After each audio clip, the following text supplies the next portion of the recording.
Muri Nigeria ibintu bibandanya kuba bibi. Naho Prezida Tinubu yamaze gutangaza État d'urgence mu bijanye n'umutekano w'iki gihugu, inyuruzwa ryo mu rwinshi rikorwa n'utugwi tw'amabandi rirabandanya. Ubu abapastori n'abahereza inkuka za misa bakora iyo mirimo y'Imana bitwaje ibigwanisho mu buryo bwo kwirinda no kurinda abakirisu babo. Aho ni mu gihe polisi itaba yahishikiye. N'abaja mu bikorwa vyo mu ndimiro nuko nyene.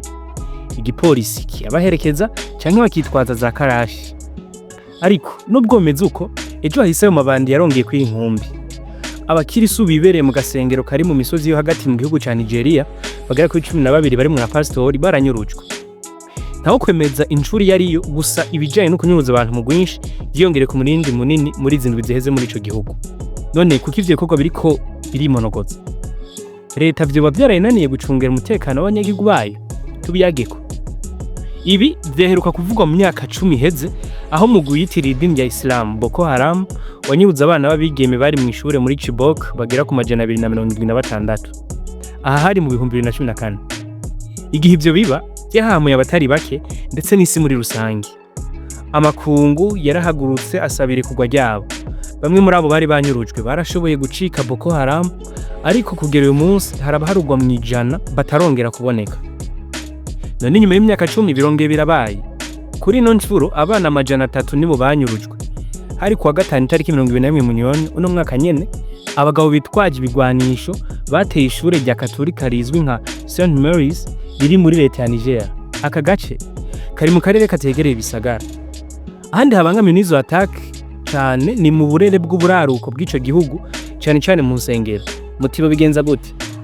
Abahinga muri ico gihugu bavuga ko ayo mabandi baza ku mamoto bagashika barasa kugira batera ubwoba abanyagihugu, bakanyuruza abantu mu kanya nka kisasi, bagaca banyikira amashamba ari mu micungararo. Abo bahinga babona ko izo attack zishingiye hanini ku butunzi atari ivy'idini, kandi ngo zibanda cyane ku mashure n'insengero kuko ariyo agaragara nk'adafise umutekano ushemeye. Ngo ayo mabandi amaze kunyuruza abo bantu abazi neza ko benebo ataco batotanga kugira bagaruze uwabo, ariko guca bashinga ibiciro kugira babasubize. Ayo mabandi yo atandukanye na Boko Haram. Hambavu yuko nabo nyene baba bakeneye uburyo butangwa na nyene abantu, Boko Haram yo irabifatanya no kwemera gushingiye kuri Islam hamwe no kuguma kwemera kwabo ko umwigeme atarakwiye kujana mu mashuri. Ishiramwe mpuzamakungu ONU rivuga ko Boko Haram iriko irarenza imyaka 10 muri ivyo bikorwa bigayitse bituma n'indiri z'abantu zihahonera. Kwa 2026 Munyonyi, umukuru w'igihugu wa Nigeria yatangaje icese État d'urgence mu vy'umutekano mu gihugu cose ko ivyo bikorwa bitiye mu buraruko bushira uburengero ndetse no hagati muri ico gihugu. Igihe atangaza ivyo, Prezida Tinubu yasavye ko ibibanza abantu bahurira mu masengesho bitegerezwa kuba birimo abajeje umutekano cyane mu turere tugiramiwe nko ku mpera z'ibisagara. Ivyo vyose rero vyagiye gukara inyuma y'ijambo Trump yashikirije ko abakirisu muri Nigeria bariko baricwa ku bwinshi n'imigwi yitwaza idini rya Islam.